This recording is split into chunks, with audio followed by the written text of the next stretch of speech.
All right, guys, we're going to jump into A Plague Tale Requiem. I got to play it. I played about 10 hours, I would say. Jesus. And then I had to jump off because God of War came out, so I'm sorry. Did you beat God of War? I'm still working on that, too. All right. Look, this is the worst year for gaming, I feel like. I think it's an amazing year for gaming. In the terms of like how much there is to play. Yeah, I am so occupied at the moment. I am happy. I know.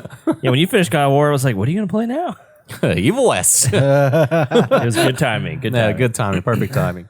So what is A Plague Tale? So Plague Tale is about Amicia and her brother Hugo, and this is the sequel to the first one, which is A Plague Tale Innocence, which you should definitely play. Mm-hmm. And it kind of jumps in soon after that. There is like a split. Like the way it ends is kind of weird, and I won't spoil it because I think people should play it because this game is has good storytelling, good acting, and it looks absolutely beautiful. Yeah. So worth going and exploring both games. I will try not to spoil much, but I'll get into some story bits. What are you playing it on? Playing on PC. Game Pass? Yes. Yeah, Yes. I was like, what am I playing What? on? Yeah, it's free on the Game Pass. If you have it, you might as well get it. Sure enough. Yeah, so you're going to get PC. This was going to be my game of the year, and obviously I knew God of War was coming out, but at the time, we haven't had much like really good story games, in my opinion, unless you guys disagree. Prior to no, that wasn't this year. No, it Because wasn't. everyone was talking about Elden Ring early on in the year. Yeah, They're like, yeah. this is going to be game of the year, and I'm like, Tiny Tina's Wonderlands, man. That shit was Wasn't fire. Guardians of the Galaxy, or was that like was last- right that was there at last the end year. of the year? yeah, Yeah, Okay, that was me a last minute. year. It was last I'll year. think on it. Yeah, I guess it was kind of towards the end of the year. It yeah. was. Horizon Forbidden West. Great Ugh. stuff. Yeah, no, we didn't Ugh. think that was going to do it. I mean, Well, come on, y'all. Me and Jason were talking about it. It was like Evil Dead is basically game of the year at this point. Yeah. No. Well, at the time. Dying Light 2? I mean, come on, y'all. Oh, Jeez. no, that was another bad one. Dying Light 2. Oh, I forgot about I that. forgot about that one. Okay, we're not going to talk about that. That was anyway, this year. Yeah, I know. Can you believe it? Anyway, we're having a hard year. This game came out, and it's finally nice to see a good ensemble of a cast, characters, good writing, and a decently fun game. And I think, if you really think about it, this is almost like a glorified walking simulator because there's a lot of walking around. You're kind of on a linear path, but I think there is enough like fighting mechanics because Amicia is the one you play, and she's the one she has a sling. And most of the time, when you're going through the levels, you're solving puzzles by stealthing your way through enemies, and you have other objects at your disposal, like a sling. You can throw powder and like turn off lights because it like douses the flame, or you can have this ball of, I think they call it Ignis or something. You throw it at a fire, and it can light it up, or it Okay. can just create fire. Is it okay? Okay. It's pretty cool. Okay. And so without those elements, this is pretty much just like simple walking simulator with stuff happening, and you're taking the character from one place to another.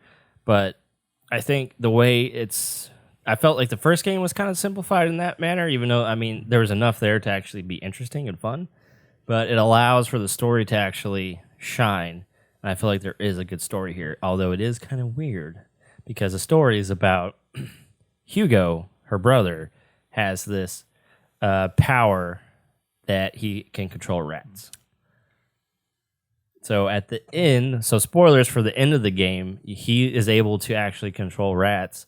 And in this game, he can control rats immediately. But it takes a little, I mean, the story gets going and it allows for him to actually like have to summon his power because he doesn't want to summon his power.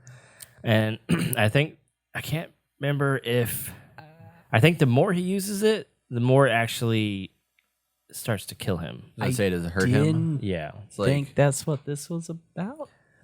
Yeah. A Plague's Tale. A plague I of rats. figured they were like running away from the rats constantly. It was kind of like a game mechanic type thing, but I didn't think it was like hey, little boy can control rats. yeah, Yes. I didn't either, actually. I thought it was like heard that the on tale another of the podcast. Black Plague and all that, and them trying to survive and live their life. Yep. I didn't You're right. not And realize that's the catch. That's the catch. Yeah. That's the big twist at the end. Midnight Shyamalan. So this whole story is about trying to find the cure because Hugo starts having visions of a place, an island with a giant tree surrounded by water that will cure him of his ability. So really what's happening is we're not a plague tale doesn't mean it's a tale about a plague. It's a tale about Hugo, who is the plague. Oh, I see what he's doing there. Yes and no. Okay. So in the first one, the rats were just everywhere. Yeah. And then eventually he's able to control them. In this game, I guess small spoilers, but it'll be very vague about it. He gets upset and rats will come to him. He's the plague. He's the plague. And His sister's create going to chaos. die, and he's going to kill everyone off with the rats. That's Boom. interesting. Possible. Yeah. So when he Story's- gets story's angry, done. because early on in the game, he saves Amicia's life because she was going to die. Man, I'm glad he Atreus doesn't summoned have the this rats. power. I know, right? Kind of does. He has powers. And so it's nice to see how I feel like Hugo had this transformation in the last one. Yeah. And in this one, I feel like Amicia is having the transformation because she gets very aggressive given the circumstances that she's in. And she kind of turns, because she's trying to calm Hugo down some of the time because of his anger. You know, he can summon the rats, and now, but she ends up losing it through the story a little bit because of everything that's happening, and she's really trying to save her brother, and that really leads you through that. And there's some great acting, but like I said in the Game Awards video, if you haven't watched that, go check it out. Is that I felt the story is very good. I think the writing is good, and I think the acting's good, the directing's good, but you don't have that same Emotional hit. That feel for you don't the have the character. same trying to find the right Connection? word. No. You don't have that wide open. Broad? Yeah, you don't have that broad acting ability. No, that's not ability. No. The way that Kratos and Is it like the depth of Atreus? emotion? Oh, the connection between the two characters. no, I can't remember his name now. Who plays Mimir? Kratos? Oh, Christopher Judge. So when Christopher Judge is playing Kratos, he is able to actually dig in deep and create emotions for that character within the story because the story allows for that to happen and it allows for the director to actually let those moments come out the way they did. In this one, just like in Horizon Forbidden West, you don't have that. Like I feel like Aloy's character is like always the same with slight bouts of like, oh, I'm sad, oh, I'm happy, oh, I'm angry. So you're saying it's like a more? Do you think it's a writing thing, or do you think it's an acting thing, or do you think it's both? I think it's no, it's not acting. Yeah. It's not acting. So it's a definitely more writing of thing. writing. There's not and a or lot directing. of, I guess, like nuance in the emotions. It's I like think it's there either can black be. or white kind of thing. It's Well, like, I think that's what video games usually are. It's black or white, right. right? There's no like shades of gray. But that's kind of what I was gathering you were saying with like God of War Ragnarok is that there is those shades of gray that come through. Like the character is doesn't go through just like two types of emotion. Like there's layers within that emotion, and there's like different levels and tiers. It's not just like you go from 1 to 2 to 3. It's like you got 1.1, 1.2, 1.3. Like there's a lot of in between. Oh yeah. But the only that way, happens. okay, but the only way the actor can really do that is behind the background of the writing. Yeah, good writing and Good direction. writing, yeah, good Yeah. direction. And I think there's good writing here. And I think there's good moments here.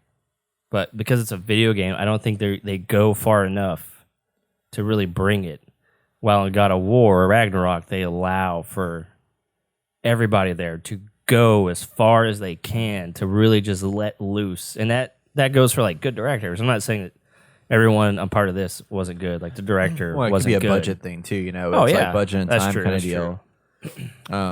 Because this is definitely like I would say probably likely considered a. It's not a AAA game. You know, it's like a Triple I. It's like a AAA. Yeah, Yeah. yeah. Because it's got Xbox money now, but it's Yeah. not. They're not putting money into it like they are Halo. Halo. Exactly. Yeah. Which clearly it's not doing much for them, but it's what it is. Whereas God of And- War, it's like got the full support of Sony behind it, kind of Yeah. thing. So Yeah. I feel like there's good pacing in the way that everyone evolves over time. It's interesting, and you start to learn more about the power that Hugo has and like where it comes from because there's a cult that's involved with it, and you start to like a lot of things that were set up in the first game are coming to light in the second game, and I think it is definitely worth playing the first one. Okay. It is similar, but I think a lot of things are streamlined. Like one of the new things they added is you can find these shivs. So with the shivs, they have two abilities. You can use them when you get caught by somebody and stab someone in the neck and kill them. Or if you hold on to them and that doesn't happen to you, or you don't use all of them up, you can find these chests that allow you to give you upgraded resources and allow you to upgrade your sling to hold more or your pouches to have more. You can hold more stuff, and so it's kind of like, what do you do? Like, do you just die and restart from the checkpoint and try to get past an area that's giving you trouble, or do you get caught and use your shiv to get out of a sticky situation to continue forward? Yeah. So I thought that was really cool. So is that cost analysis benefit thing? Do you find this game to be? You said it's kind of like a walking simulator. Do you find it to be challenging? Yes. Okay. Yes, it can be very challenging. Is it more challenging as like puzzle, like you said, trying to figure out the best route to go down? Especially when you have guards, there are issues, or they have a path. So kind of like in Dark Souls, like the enemies have the things they do, and once you learn that, like you can kind of get around situations like that. And the same here, like you just kind of have to watch your enemy, look for what they do. Look for the right moment. Because some of them, like, there are rats around, so the enemy might walk around with a torch. So if you can knock out their torch, turn off their fire, they'll get eaten by rats. That's assuming that they're in, a horde of rats with fire. So there's little things like that you start catching on to. That's a bummer to me because like I want to play this game so bad because I love a great story. I think this game is one of the best looking games I've ever seen. I mean, it's definitely like top tier, like as far as like visual fidelity and stuff like that. But the gameplay is just not for me. Like I don't like sneaking around. Like I hate like those any stealth mission in any game. I'm like, pass. It can be tedious sometimes, especially when you have to go back and redo a little segment over and over again. Yeah. It's like I was so freaking close, and some of them. I think there was one where it's like I just didn't know what to do, but with time you get that. And I think it's worth pushing through this because I think there's a good story here. And that leads me to say back when the first one came out, I gave it the most underrated game of that year. Yeah. Because I wanted it to be game of the year. Hell, it might have been God of War. I don't know. But sadly, it coming out now, I think it's going to be the most underrated game this year. Yeah. Because it's just being outshined by God of War. And probably by Elden Ring, too, by other people's standards. So it's just really sad, but I'm glad that they were able to make a second one. And I don't know where the story ends, but maybe it leaves open for a third story. Yeah, I didn't realize what type of game it was, to be honest. I thought it was more like a Assassin's Creed style game where there's a good bit of combat to it and a good bit of sneaking around. I didn't know it was like you said, a walking simulator almost. Well, trying to puzzle around. It's almost a glorified walking simulator. I mean, it's very much on rails, but you can say God of War is on that. Sounds like it's almost like Thief. Yes. I would think it's probably more similar to Thief. If anybody ever played Thief, I mean, because that was like straight up like stealth first, everything. But it was still like some combat to it a little bit. But it was really more like your goal is to avoid combat encounters and stuff like that, right? Right. Yeah. Yeah. So you're better off sneaking around than engaging. Yeah. Okay. But I found I have a pretty. I feel like early on you can engage more, in my opinion, and then later on you want to sneak more. Yeah. Okay. And they add new enemies and stuff like that, so it makes you want to like a lot bulkier guys, and you're like, I can't do anything to them. I'm just gonna sneak around. Yeah. But there's some cool stuff, and everything starts opening up, and it's interesting where the story goes. So Yeah. Okay. I definitely think people should play it. I still love that this is Asobo Studio who made the first Plague Tale, but then in between making Plague Tale, they released Microsoft Flight Simulator. And I find that to be the funniest thing in the world. That's like crazy. They go from like Flight Simulator, which is like a technical marvel of a game, behemoth of a game, to like these rich, deep story, beautiful games that are also technical marvels, but it's just like they're so very different. And it's just funny. It's like that's the same damn studio. Yeah. Produce both games. Yeah. It's wild. Very diverse. Yeah.